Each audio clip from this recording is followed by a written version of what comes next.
غزہ میں بے گناہ مسلمانوں کا قتل عام جاری، اسرائیل کی نہتے فلسطینیوں پر بارود کی برسات، 2 روز میں 400 سے زائد حملے، 700 سے زائد فلسطینی شہید، خان یونس، جبالیہ کیمپ، النصر اسپتال کے اطراف بھی شدید بمباری، شہداء کی مجموعی تعداد 15,000 اور زخمیوں کی تعداد 40,000 سے متجاوز۔ غزہ کی وزارت صحت کا کہنا ہے کہ شہداء اور زخمیوں میں 70% تعداد خواتین اور بچوں کی ہے۔ غزہ میں جنگ بندی کی کوششوں میں تعطل، اسرائیل نے قطر سے اپنے مذاکراتی نمائندے واپس بلا لیے، حماس نے تمام یرغمالی خواتین اور بچوں کو رہا نہیں کیا، اسرائیل کا الزام۔ حماس کے پاس اب بھی 15 خواتین اور 2 بچے ہیں، اسرائیلی وزیر دفاع کا دعویٰ۔ حماس نے مکمل جنگ ختم ہونے تک قیدیوں کے تبادلے سے انکار کر دیا، اسرائیلی یرغمالی ڈھونڈنے کے لیے برطانیہ کود پڑا، طیاروں سے غزہ کی جاسوسی کا اعلان۔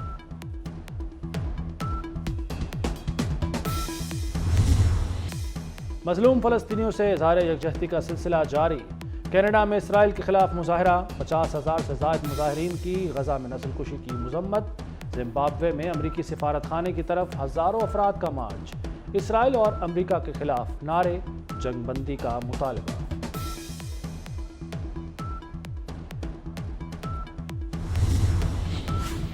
پاکستان کا غزہ میں فوری جنگ بندی کا مطالبہ، اسرائیلی جارحیت نہ رکی تو آگ پورے خطے کو لپیٹ میں لے لے گی، وزیر اعظم انوار الحق کاکڑ کا برطانوی ٹی وی کو انٹرویو، کہا مسئلہ فلسطین کے 2 ریاستی حل پر یقین رکھتے ہیں، امن کی خواہش ہے لیکن بھارت سے بھیک نہیں مانگیں گے، غیر قانونی مقیم غیر ملکیوں کی واپسی کا فیصلہ ملکی مفاد میں کیا، سماجی اور دہشت گردی کے چیلنجز سے نمٹنا ہے۔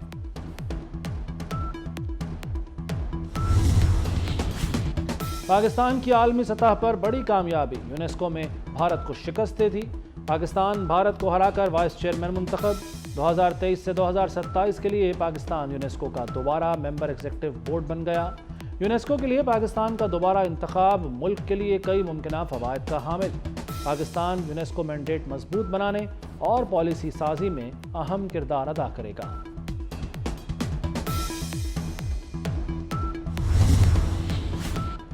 سیاسی انتقام ہار گیا، اب مہنگائی اور معاشی بدحالی کو شکست دینی ہے، گالیوں اور کردار کشی میں قوم کا قیمتی وقت اور وسائل برباد کیے گئے، صدر مسلم لیگ نون شہباز شریف کا کہنا ہے الیکشن نہیں، عوام اور پاکستان کے معاشی مفادات کی جنگ لڑنے جا رہے ہیں، لاہور میں پارٹی رہنماؤں سے ملاقات میں گفتگو، عام انتخابات کی تیاریوں اور سندھ میں تنظیمی امور پر مشاورت۔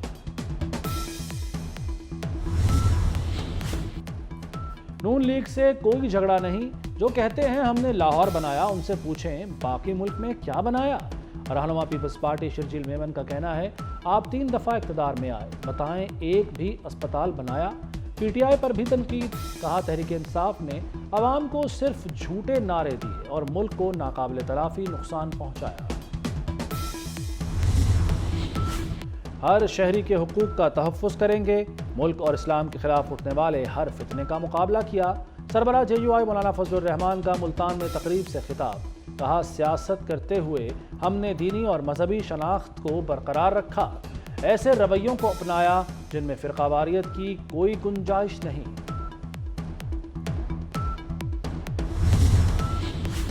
سندھ میں نئی حلقہ بندیاں مسترد، استحکام پاکستان پارٹی کا الیکشن کمشنر سندھ کو ہٹانے کا مطالبہ، عمران اسماعیل کہتے ہیں سندھ سے کوئی زیادتی برداشت نہیں کریں گے، مطالبہ نہ مانا گیا تو عدالت جائیں گے، مختلف جماعتوں اور برادریوں سے تعلق رکھنے والے افراد کی آئی پی پی میں شمولیت۔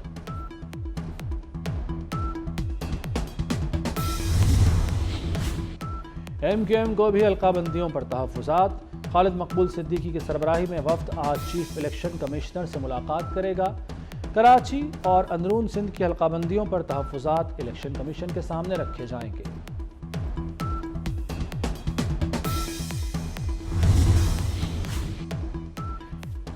چلاس دہشت گردی میں جام بحق افراد کی نماز جنازہ ادا، وزیر اعلیٰ گلگت بلتستان اور فورس کمانڈر بھی شریک ہوئے، سرکاری اداروں کے سربراہان، عمائدین علاقہ کی بھی بڑی تعداد میں شرکت، نگران وزیر اعظم انوار الحق کاکڑ کی مسافر بس پر فائرنگ کی شدید مذمت، کہتے ہیں گلگت بلتستان کا امن سبوتاش نہیں ہونے دیں گے۔ وزیر اعلیٰ پنجاب سے اٹلی کے سفیر انڈریاس فیراریس کی ملاقات، ثقافت، سیاحت اور باہمی تجارت کے شعبوں میں تعاون بڑھانے پر تبادلہ خیال۔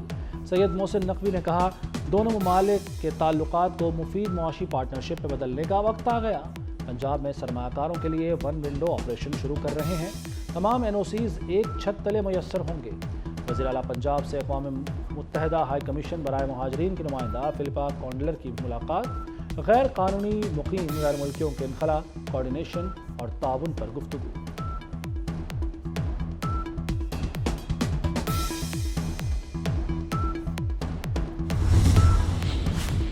وزیر تجارت و صنعت گوہر اعجاز کی ترکیہ میں ترک ہم منصب عمر بولات سے ملاقات۔ دو طرفہ تجارت و سرمایہ کاری بڑھانے پر تبادلہ خیال۔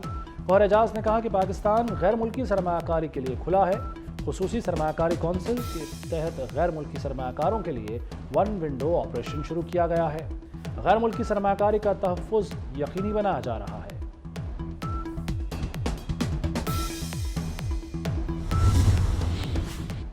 آرام دہ صوفے، مستعد عملہ، کرسیاں۔ وزیر اعلیٰ پنجاب سید محسن نقوی نے لاہور میں تھانہ ہنجروال کی نئی عمارت کا افتتاح کر دیا۔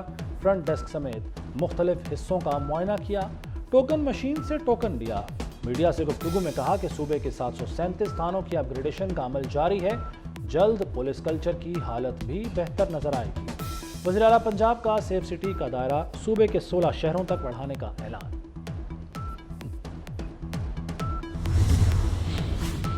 وزیر اعلیٰ پنجاب کا لاہور میں تھانہ علامہ اقبال ٹاؤن کا دورہ۔ سائلین کی ایف آئی آر کے اندراج میں تاخیر کی شکایات۔ سید محسن نقوی نے ایس ایچ او کو معطل کر دیا۔ بغیر ڈرائیونگ لائسنس حوالات میں بند نوجوانوں کو قانونی کارروائی کے بعد رہا کرنے کا حکم۔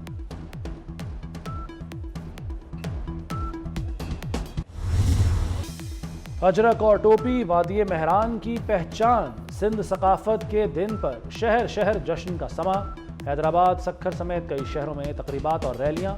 تقریبات میں بھی ثقافت کو اجاگر کیا گیا۔ کراچی میں بھی ہر طرف سندھی کلچر کے رنگ چھا گئے۔ میری زبان اردو، میری پہچان اردو۔ کراچی میں اردو عالمی کانفرنس کا آخری روز۔ آرٹس کونسل میں شعر و ادب اور مختلف سماجی موضوعات پر بحث۔ بشریٰ انصاری، مستنصر حسین تارڑ، جاپانی ادیب ہیروجی کتاوکا سمیت ادبی شخصیات کے ساتھ خصوصی نشستیں۔ ایونٹ میں بڑی تعداد میں لوگوں کی شرکت۔ اور مشن آسٹریلیا، شاہینوں نے کینگرو سے نمٹنے کے لیے تیاریاں شروع کر دیں۔ کینبرا میں پریکٹس سیشن، بولنگ، بیٹنگ اور فیلڈنگ کی مشقیں۔ قومی ٹیم اچھی کارکردگی دکھانے کے لیے پرعزم۔